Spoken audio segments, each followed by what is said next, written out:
বিজিবির প্রকল্পে এই ওষুধ দিছে, আমরা খুব খুশি। পানি অর্ডার করে আমরা আশ্রয়কেন্দ্রে আসি, আশ্রয়কেন্দ্রে আইয়া এখানে ওষুধ বড়ি কোনো কিছু পাই না, পরবর্তী পানিও খাইতে পারি না। তো এই বিজিবিরা আমাদেরকে ওষুধ বড়ি দিচ্ছে, এই জন্য আমরা খুব খুশি।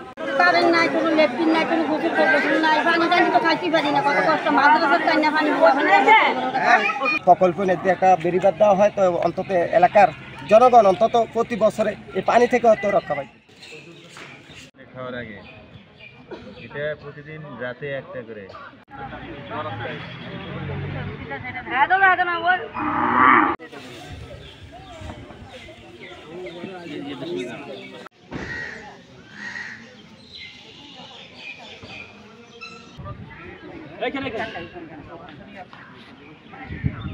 বিশ্বমানের থার্মিক্স রড, সালাম স্টিল থার্মিক্স, দেশের একমাত্র থার্মিক্স রড।